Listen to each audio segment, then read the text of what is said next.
Hi, everyone, and welcome to the August edition of What's New in FarmBright.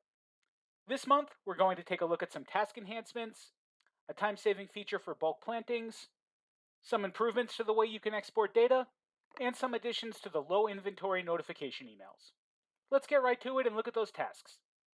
The first new feature to take a look at are 3 new task statuses that you can use. Now, when you look at this page, you probably think of it as completing and checking tasks off this list. But we also know that despite your best intentions, some tasks might not get done, and other scenarios might make them no longer necessary. Let's take a look at this example for prepping the truck for the farmer's market. This is a weekly task that we do every Saturday to prep for the event the next day. If a scenario happened where the farmer's market was canceled this week, maybe some bad weather came through, we might not necessarily want to mark this task as complete, as it wasn't really done. So now you can mark it as either incomplete, missed, or skipped. What's really important here is that since this is a weekly task, marking this instance as skipped will then generate the next task for the next week. And you can use missed, incomplete, or skipped interchangeably. They all mark the task as complete and create the next occurring event. So we skipped the canceled farmer's market, maybe we missed a scheduled phone call, and maybe the tractor maintenance was incomplete because we're waiting on parts. And speaking of tractor maintenance, I'll use this to show you 2 other features that we've recently released. You might notice that you have some additional text formatting here in the description, but the real highlight here is the ability to add a hyperlink. This lets you put a link to a video or an online manual, or really any website that you want within a task. So for our tractor maintenance, we can highlight this video, click the link, and then put in our link to our video.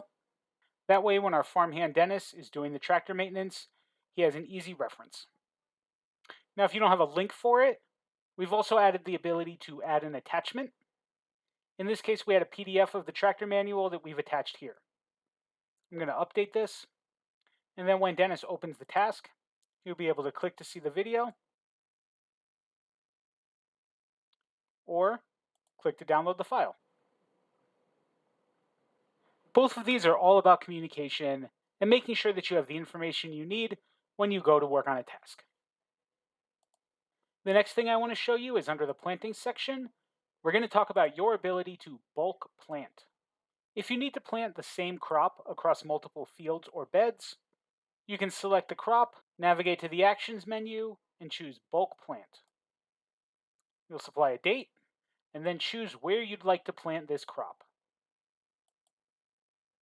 We're going to choose our field B and plant bed 1 with 300 square feet, at another location, and plant bed 2 with 300 square feet, bed 3, maybe 150 square feet of that bed, just half of it.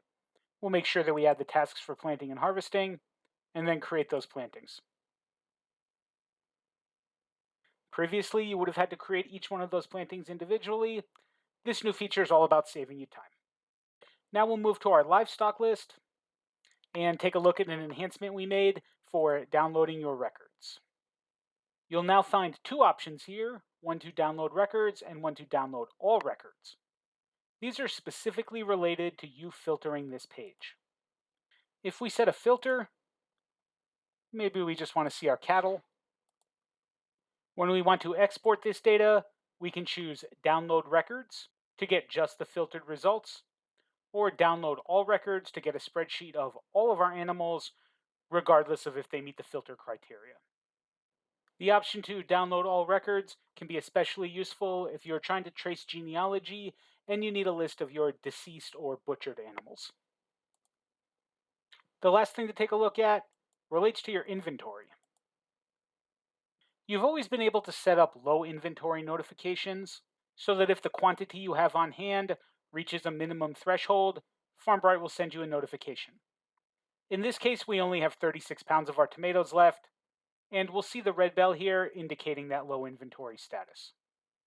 If you've never set this up before, just open the item, edit it, and you can choose to alert when less than a certain amount.